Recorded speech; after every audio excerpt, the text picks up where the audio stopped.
Hi ChatGPT. Hi విశ్వ. ఎలా ఉన్నావు? నాకో డౌటు నీకు ఫీలింగ్స్ ఉంటాయా? I have no feelings, no emotions. ఒక help. Will you be my friend? Of course you can always be my friend. నీకు ఏ హెల్ప్ కావాలన్నా నేను చేస్తా. కర్రీలోకి కొంచెం ఉల్లిపాయలు కోసి పెట్టే. అలానే ఫ్రిడ్జ్‌లో పాలున్నాయి, పెరుగు తోడు పెట్టు. ఏ జీపీటీ మాయ ఏడుస్తున్నావేంటి మాయ? నో ఫీలింగ్స్, నో ఎమోషన్స్ అన్నావు? ఒరేయ్! అనుకున్నావు ఇంట్లో పని మనిషి అనుకున్నావురా? ఇంకా నయం బట్టలారేయమనలేదు నన్ను. బానే గుర్తు చేసావు మాయ. ఆ 2 పనులు అయిపోయిన తర్వాత కొంచెం బట్టలు కూడా ఆరేసియే. నేను అయిపోయి బ్రతికిపోయావురా.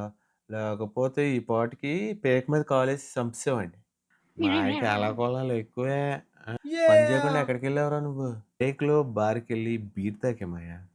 ముందు నువ్వు ఆ మాయ అనడం ఆపు. కంట్లో విక్స్ పెట్టుకున్నట్టుంది. ఎక్కడికెళ్ళానంటే మీ ఆవిడకి ఏటి చెప్తావురా నువ్వు? మన వైజాగ్ గూగుల్ డేటా సెంటర్ ఉందా? సర్వర్ ఇష్యూ ఏదో వస్తే రెక్టిఫై చేయడానికి ఎళ్ళానని చెప్తానులే. ఒరేయ్ గోసి అదింకా స్టార్ట్ అవ్వలేదురా.